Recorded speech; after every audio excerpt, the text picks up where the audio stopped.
इस अनोखी कहानी की शुरुआत तब हुई जब वीरान अटलांटिक ओशन के बीचों बीच एक ब्रिटिश मर्चेंट शिप गुजर रही थी। उसके कैप्टन का ध्यान बहुत दूर खड़ी एक शिप पर गया जो ना ही आगे बढ़ रही थी और ना ही उनके सिग्नल्स का जवाब दे रही थी। करीब जाने पर मालूम पड़ा कि ये शिप वीरान समंदर में अकेली सिर्फ लहरों के सहारे खड़ी थी। हैरत की बात तो ये थी कि शिप के अंदर क्रू का साजो सामान, खाना पीना और सारा कार्गो बिल्कुल सही सलामत मौजूद था। लेकिन अगर नहीं था तो क्रू मौजूद नहीं था, जो बिना किसी निशानात के यहाँ से गायब हो चुका था। ये है मैरी सेलेस्ट की वो दास्तान जिसने पिछले 150 सालों से हिस्टोरियंस को परेशान कर रखा है, वो राज जिसे समंदर के अलावा कोई नहीं जानता।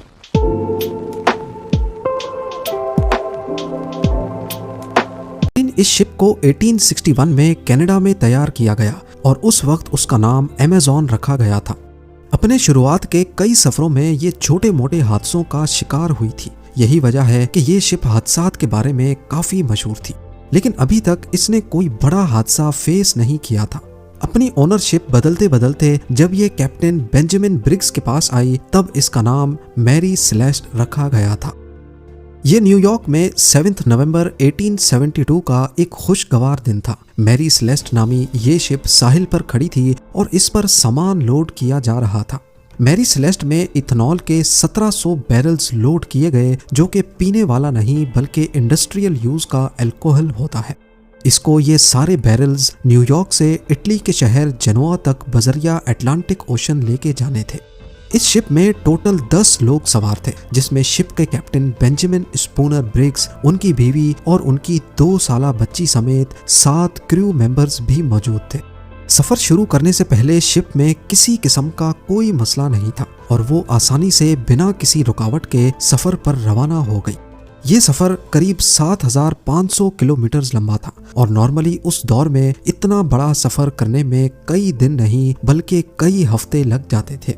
याद रहे कि तब जीपीएस या एडवांस्ड कम्युनिकेशन डिवाइसेस भी नहीं होती थी जिससे कैप्टन के साथ राब्ता बनाया जा सके।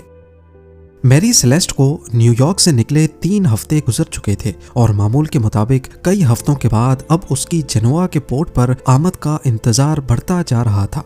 लेकिन इतने वक्त के बाद भी मैरी सेलेस्ट का कोई अता पता नहीं था। यहाँ तक कि मैरी सेलेस्ट के बाद न्यूयॉर्क से निकली दूसरी शिप्स अब जेनोआ तक पहुंचना शुरू हो गई। अब परेशानी बढ़ती जा रही थी कि आखिर मैरी सेलेस्ट इतने हफ्ते गुजर जाने के बाद भी मंजिल पर क्यों नहीं पहुंच पाई। मैरी सेलेस्ट के रवाना होने के 10 दिन बाद एक और ब्रिटिश शिप को भी न्यूयॉर्क से निकलकर इसी रूट से होते हुए जिब्राल्टर तक जाना था। ये डिग्राटिया नामी एक ब्रिटिश मर्चेंट शिप थी जो कई हफ्तों के बाद 4 दिसंबर 1872 को एजोर्स आइलैंड के करीब पहुंची थी। ये समंदर का वो हिस्सा है जहां नीले आसमान और समंदर के अलावा कुछ दिखाई नहीं देता। वहां शिप के कैप्टन को बहुत दूर समंदर में एक शिप खड़ी दिखाई दी। कैप्टन ने नोटिस किया कि वो शिप पानी पर आगे नहीं बढ़ रही बल्कि सिर्फ एक ही जगह पर खड़ी है। समंदर के इस हिस्से में ऐसा मंजर देखकर कैप्टन को शक हुआ और उन्होंने उसे दूर से ही कई सिग्नल्स भेजे, लेकिन जब आगे से कोई रिप्लाई नहीं आया तो कैप्टन ने उसके करीब जाने का फैसला किया। करीब पहुंचने पर मालूम पड़ा कि ये कोई और नहीं बल्कि कैप्टन के ही दोस्त की मैरी सेलेस्ट नामी शिप थी, जिसको न्यूयॉर्क से निकले अब पूरा 1 महीना गुजर चुका था। मैरी सेलेस्ट जिब्राल्टर से 1800 किलोमीटर दूर अटलांटिक ओशन में तनहा खड़ी हुई दिखाई दी। उसमें किसी किस्म की कोई हरकत नहीं थी। डिग्राटिया के कैप्टन ने अपने क्रू मेंबर्स को मैरी सेलेस्ट में भेजा, जहां वो सब ये देखकर हैरान रह गए कि शिप पर कोई भी मौजूद नहीं है। 1 महीने पहले जो न्यूयॉर्क से 10 लोगों के साथ निकली थी, वो सारे लोग आखिर समंदर के बीचों बीच कहां गायब हो गए। यही सवाल अब डिग्राटिया के कैप्टन को भी खाए जा रहा था। पहले तो उनको लगा कि शायद शिप पर कोई हादसा हुआ है, लेकिन जब उन्होंने मैरी सेलेस्ट का जायजा लिया तो पूरी शिप बिल्कुल सही सलामत मौजूद थी। कैप्टन और उनकी फैमिली का सारा सामान और क्रू मेंबर्स के कपड़े तक भी बिल्कुल अनटच्ड हालत में मौजूद थे। ना सिर्फ इतना बल्कि जो गुड्स लेकर वो जेनोआ तक जा रहे थे वो भी बिल्कुल सही सलामत पड़े थे। यहाँ तक के शिप पर क्रू के लिए खाने का जो स्टॉक पड़ा था वो भी अभी तक वैसे ही मौजूद पड़ा था। थोड़ा और जांच पड़ताल के बाद कैप्टन के रूम से एक लॉग बुक मिली ये लॉग बुक पहले शिप कैप्टन्स अपने पास रखते थे, जिसमें शिप की मेंटेनेंस और इश्यूज के बारे में लिखा जाता था। उस लॉग बुक में मैरी सेलेस्ट के कैप्टन ने आखिरी एंट्री 25 नवंबर की सुबह 8 बजे की थी, यानी जिस दिन ये शिप इस हालत में पाई गई थी उससे भी 10 दिन पहले। इसका मतलब था कि करीब 10 दिनों से ये शिप वीरान अटलांटिक ओशन में खड़ी थी। डे ग्रेटिया के कैप्टन ये सारा माजरा देख तो रहे थे, लेकिन उनको कुछ समझ नहीं आ रहा था। इतने में उनकी नज़र लाइफ बोट वाले सेक्शन पर पड़ी तो वहां उनको लाइफ बोट नजर नहीं आई। इसका सिर्फ एक ही मतलब हो सकता था कि जरूर शिप पर कुछ हुआ था और सब लोग अपनी जान बचाकर लाइफ बोट में कहीं भागे हैं। कैप्टन के केबिन में नेविगेशन के इंस्ट्रूमेंट्स भी मिसिंग थे और उनके बेड के नीचे एक तलवार अपने कवर में बंद पड़ी हुई पाई गई, जो इस बात की निशानी है कि शिप पर किसी किस्म का हमला नहीं हुआ, वरना तलवार अपने कवर से बाहर होती या फिर वहां मौजूद ही नहीं होती। लॉग बुक के अलावा दूसरे तमाम डॉक्यूमेंट्स भी वहीं मौजूद थे। एक और चीज नोटिस की गई कि शिप का केबिन हर जगह से गीला था और कई जगहों पर 1.5-2 फुट पानी भी खड़ा था, लेकिन ये इतना नहीं था जो इस साइज की शिप को नुकसान पहुंचा सके। यहाँ आपको बताते चलें कि इंटरनेशनल सैल्वेज लॉ के मुताबिक अगर कोई भी किसी शिप को रेस्क्यू करेगा तो उसको शिप की वैल्यू के हिसाब से रिवॉर्ड दिया जाएगा।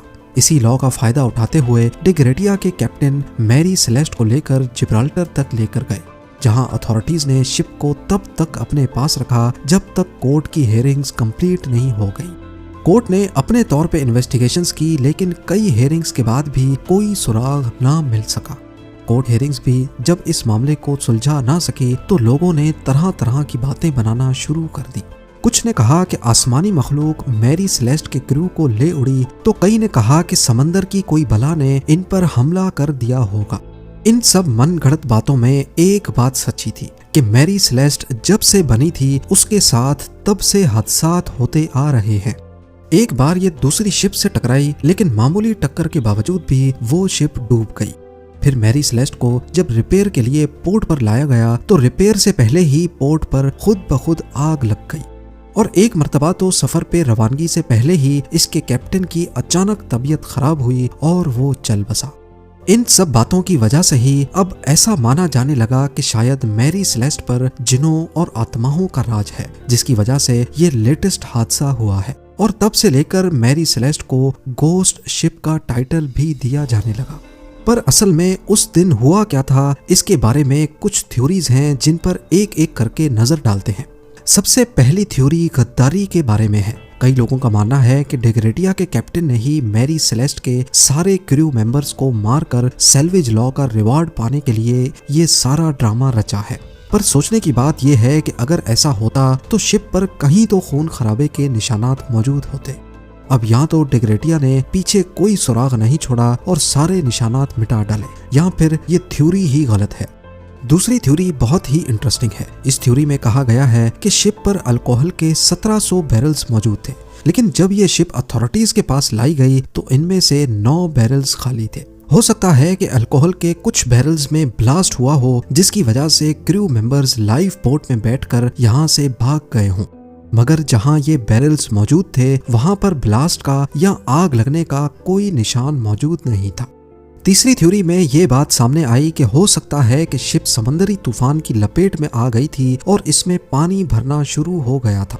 यही चीज देखते हुए कैप्टन ने शिप को एवैक्यूएट करने का फैसला किया और फिर वो सारे छोटी लाइफ बोट में बैठकर भाग गए हों।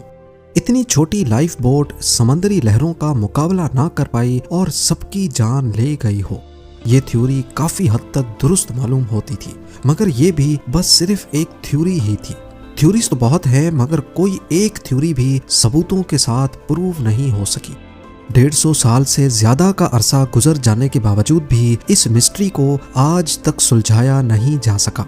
मैरी सेलेस्ट के साथ क्या हुआ था, किन हालात में कैप्टन ने शिप को छोड़ा और फिर वो सब कहाँ चले गए, ये राज भी शायद कैप्टन बेंजामिन ब्रिग्स के साथ ही चला गया। उम्मीद है जेम टीवी की ये वीडियो भी आप लोग भरपूर लाइक और शेयर करेंगे। आप लोगों के प्यार भरे कमेंट